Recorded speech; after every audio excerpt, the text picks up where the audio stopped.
રામ રામ, સ્વાગત છે મારા કિચનમાં. તમારી સાથે બનાવીશું મેંગો કોકોનટ લડ્ડુ. સામગ્રીમાં 2 કેરી, 100 ગ્રામ ડ્રાય કોકોનટ, જરૂર પ્રમાણે સાકર પાવડર.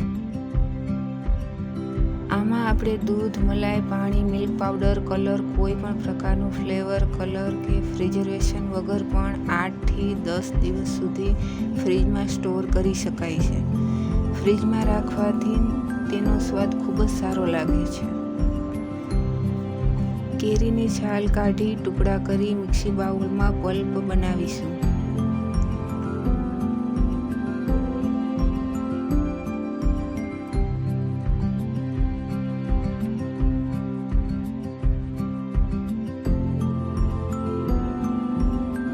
હવે ગેસ ચાલુ કરી પેનમાં 1 ચમચી ઘી નાખી ગરમ થાય ત્યારે કેરીનો પલ્પ નાખી ધીમા ગેસ ઉપર જ પકાવો.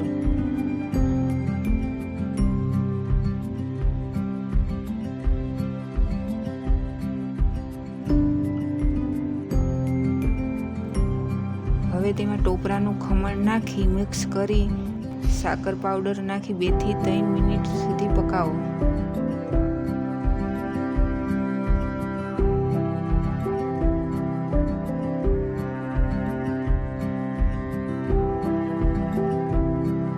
સાકરનું પાણી બળી જાય, મિશ્રણ ઘાટું થાય એટલે ગેસ ઉપરથી ઉતારી પ્લેટમાં કાઢી રૂમ ટેમ્પરેચર પર ઠંડુ થવા દો. હવે હાથમાં ઘી લગાવીને થોડું મિશ્રણ હાથમાં લઈ લાડુ બનાવવા.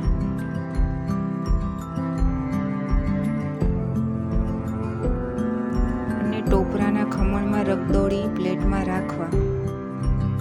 બધા લાડુ તૈયાર થાય પછી તમારા મનપસંદ ડ્રાયફ્રૂટથી ગાર્નિશ કરો.